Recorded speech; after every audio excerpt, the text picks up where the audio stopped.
Hello there, people of the internet. How is everybody doing today? I'm doing alright, thanks for asking. So, I was going through my collection, as I do, all the time, and I decided to go ahead and pick myself up a 5 best guns of all time. Considering the history of all guns, what guns in history had the most influence over what would be, what has been, where people would go in terms of firearms technology, how things would develop over time thanks to the creation of these particular firearms. And in that, guys, we're not talking about the best guns in terms of the most capable or the best general purpose rifle or the best thing that people normally think of whenever it comes to talking about firearms.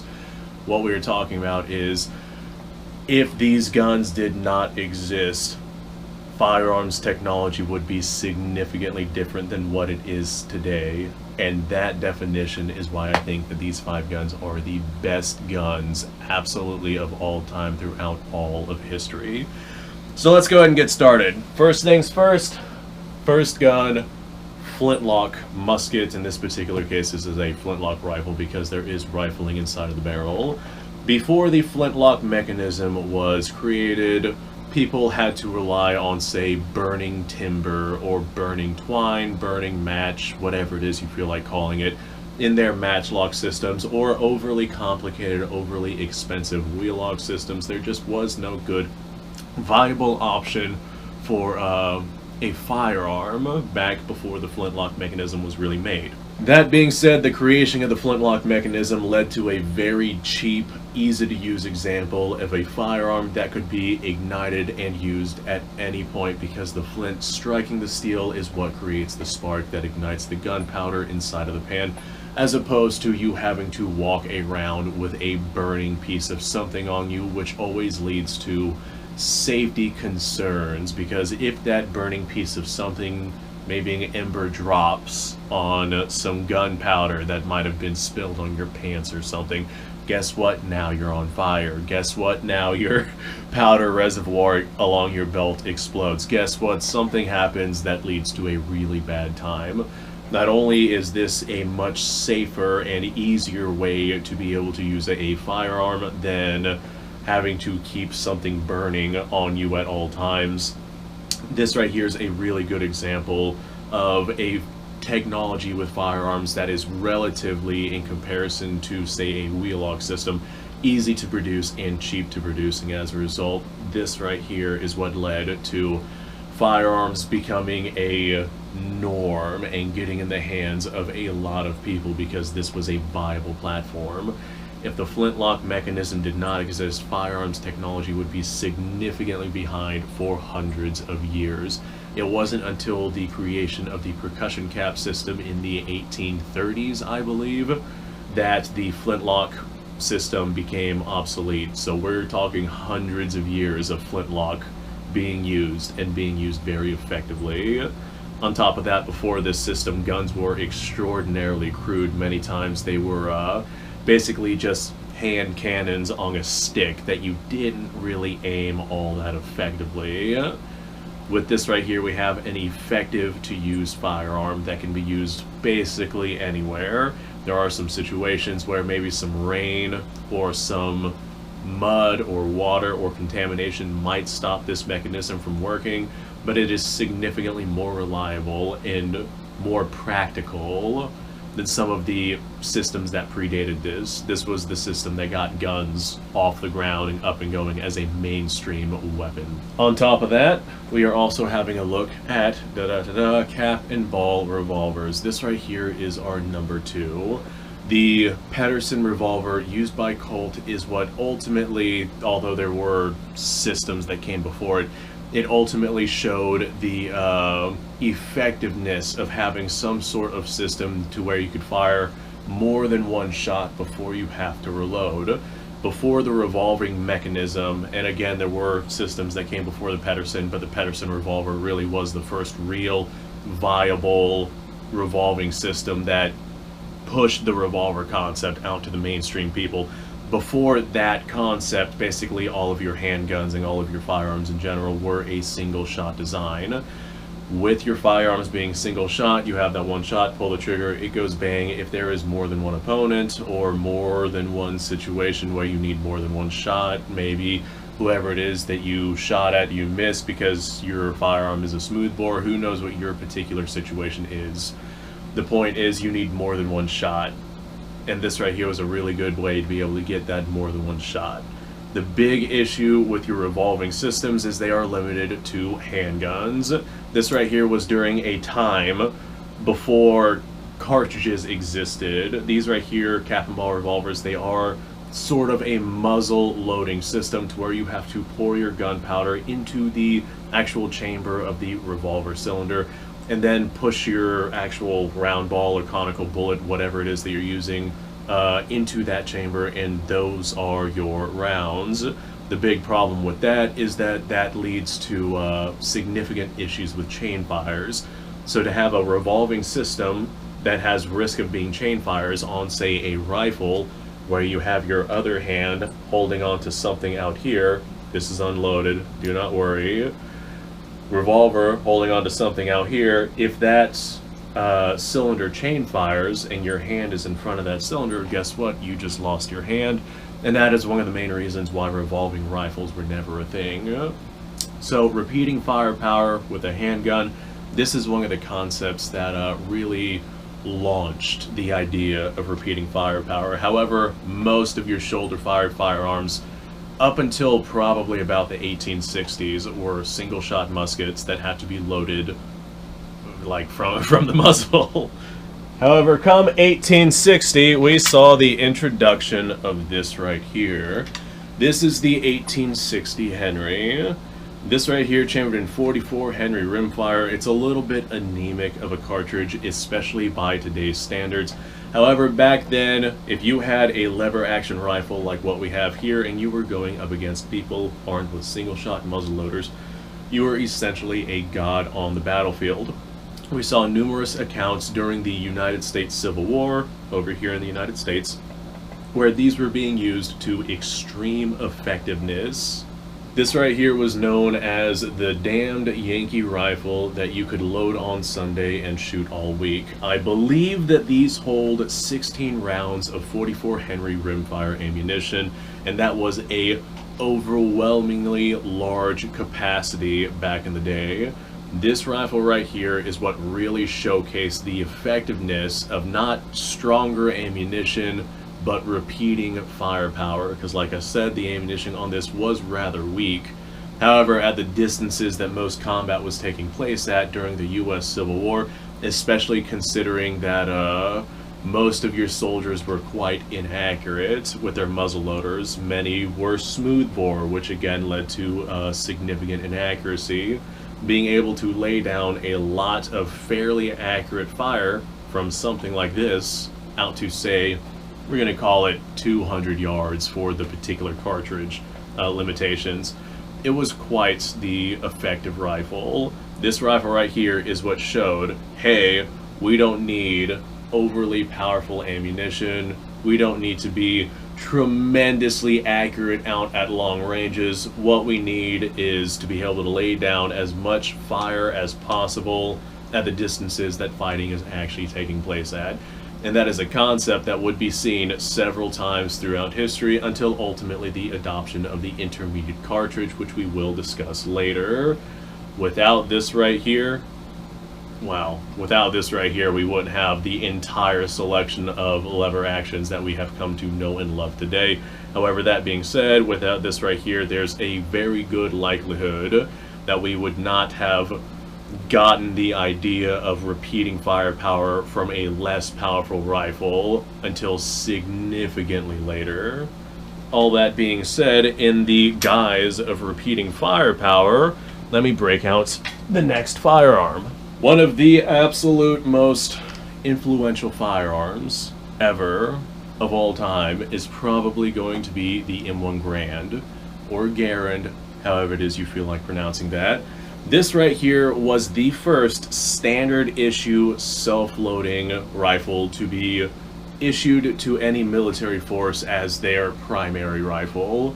There are other countries out there that did issue self-loading semi-automatic rifles to their people, but it was not the standard issue firearm. For the most part, those other countries that we want to mention, I know Russia did it, I know France did it, there's probably a few others that did it.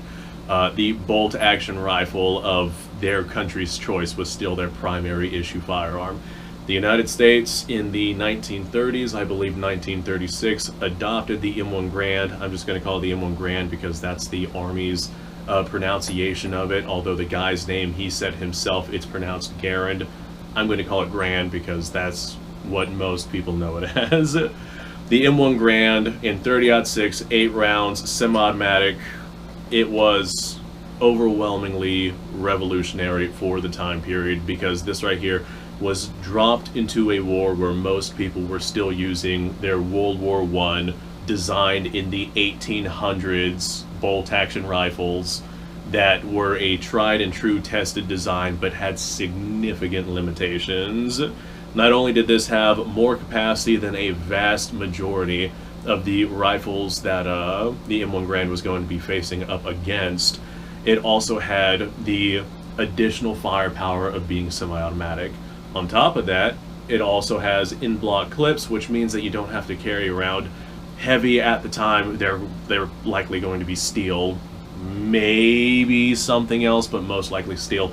You wouldn't have to carry around steel magazines, which means that in terms of the amount of weight that you would carry, you would be able to carry more ammunition in the clips that the M1 Garand was issued with, as opposed to having a bunch of external magazines. Nowadays, with intermediate cartridges, not really that big of a deal, especially considering that we have the use of polymer, which is an extraordinarily lightweight material. That's just not something that existed back during these times. The United States issuing a full power self-loading rifle that was not a bolt action was definitely something that influenced a lot of other designs out there to be not necessarily thrown to the wayside by other countries, but in the guise of World War II, most countries were simply not able to turn their designs of self-loading rifles into a standard issue firearm simply because of logistical reasons, simply because of a lack of tooling capability, a lack of resources, a lack of ammunition, etc., etc. Like, for example, Germany tried basically immediately adopting the Gewehr 41, which then turned into the Gewehr 43, which they tried using as a standard issue firearm. That just did not work out because they were already tooled up to use their Kar 98 bolt-action rifles. The Soviets had their SVT. They also had some logistical issues with that. They were already tooled up to produce a tremendous amount of Mosin-Nagant rifles, which is ultimately what they went with. The French started looking at their Moss 44 rifles, but of course, World War II, it just all got in the way. The United States was able to logistically make this happen before World War II, and so as a result, we were able to go into the Second World War with a extraordinarily good rifle option that was so influential that other countries tried to copy it during the war because they saw how effective it was. And since we're on this kick, this right here is more or less an honorable mention because it's not exactly revolutionary. There were other countries that did something pretty gosh darn similar to this. This is very close to the submachine gun concept, which came about decades before, but I'm still going to go ahead and toss it in. The United States had a semi-automatic pistol caliber cartridge firing gun to serve as a personal defense weapon to essentially substitute the 1911. Now, the 1911 is a very good and effective weapon, but if you're handing it out to a bunch of conscripts who don't necessarily know how to use a handgun all that effectively, then something like a pistol caliber carbine would be dramatically more effective at letting these conscripts make hits out at larger distances, farther distances than a 1911 would normally be capable at. This right here, again, not necessarily the first to really do that. However, it is the first real designated pistol caliber carbine to serve as a personal defense weapon. This is where we see it really start to pop up in terms of military doctrine. Before this, it was basically all submachine guns, and the submachine guns have their pretty significant limitations. I wanted to go ahead and throw this one in there because I'm sure somebody would have brought it up at some point. I do want to give one more honorable mention to the 1911. Not necessarily the 1911 itself, and that's kind of why this is an honorable mention, but the Browning tilting barrel design that ultimately became the 1911. There were other handgun designs that came out about that time that utilized the same sort of system like the Browning high power. But long story short, it's a Browning tilting barrel system. It's a delayed blowback system. If I pull the slide on this handgun back, you can see, oh, safety off. You can see how the barrel actually moves up and down, and it tilts. And there's a delaying mechanism to keep the chamber closed long enough for the bullet to leave the barrel and pressures inside of the chamber to drop. This way you don't have any issues with case rupturing. That Browning tilting barrel action is the premise of what 99.99% of your modern handguns are mechanically designed to use. Basically all, with some very rare exceptions of your modern handguns, have a tilting barrel of some kind, simply because it is an overwhelmingly effective design that also is a very cheap and easy design. It does not take a whole lot of manufacturing capabilities to be able to set up a handgun with a Browning tilting barrel action. There's a whole bunch of different designs out there. Even Glock uses them. It's a Browning tilting barrel design. It does look a little bit different, but it still has the same exact premise. This right here, one of the most influential styles of handgun mechanism that is out there. The only second place would likely be the Walther P38 system, which led to the United States M9 system, which the locking system is clearly based off of that P38 system.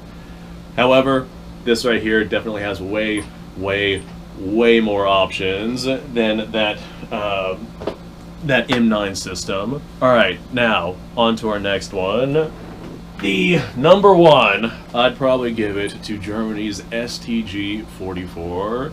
This right here is an intermediate firing rifle with the abilities to use full auto, so you could use it as a submachine gun if you found yourself in close quarters. Germany, along with basically every other country out there, had noticed most combat was taking place within 300 yards, and most combat of that was taking place within 100 yards. Full-powered bolt-action rifles are just not all that effective of a fighting tool if we're talking about combat distances within 100 yards, so they started looking into designs to be able to utilize during those relatively close combat engagements. And so ultimately what they came up with was the STG-44 chambered in 8mm Kurz, which is a shorter version of the 8mm Mauser. It is significantly less powerful than the 8mm Mauser, meaning that you have faster follow-up shots, meaning that in full auto it's actually relatively controllable. You can carry a lot more ammunition for the weight than you would, say, full power, full-size 8mm Mauser. On top of that, they had larger magazines. The bolt-action Mausers of the time were a 5-shot. Their semi-auto, full-power 8mm Mauser rifles tended to be 10-shot. This right here was a 30-round magazine, essentially inside of an SMG that could touch out to relatively long distances and be rather effective in combat by that guise. This right here is much more powerful than a pistol cartridge, so it does not fall into the pistol carbine category. It definitely falls into a assault rifle style category. Now I say assault rifle, I'm not talking about assault weapons, which is a made up media term. People get those mixed up all the time.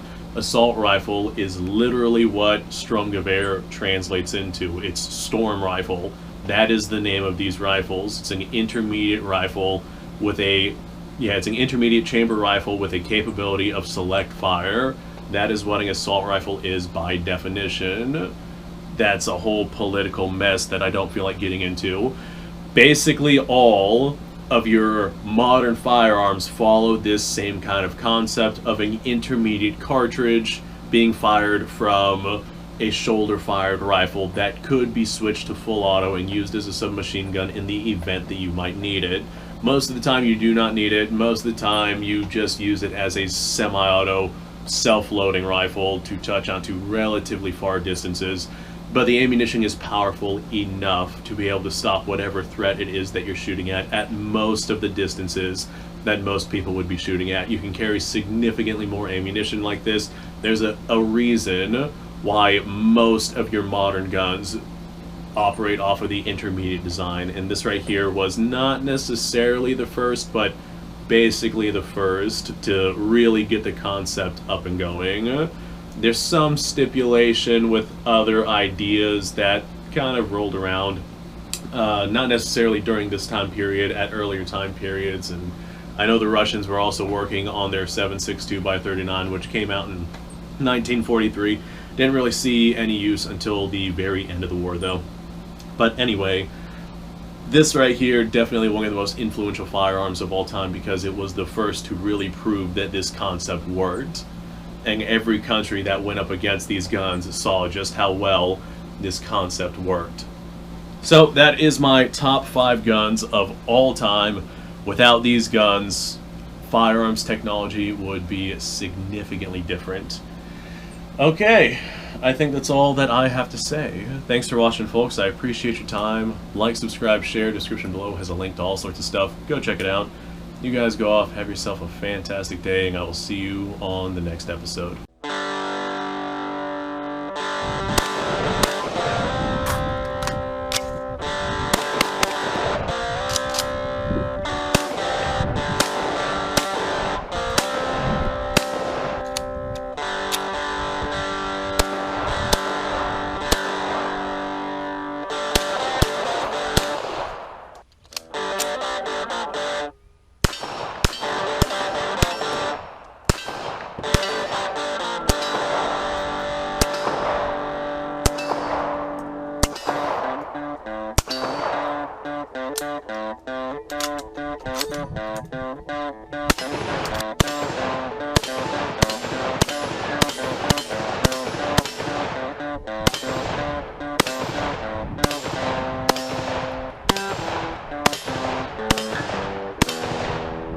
Been a little while since I've done this.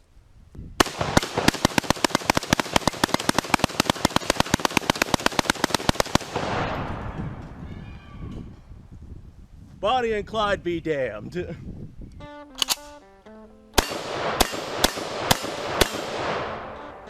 Poor man's Garrett.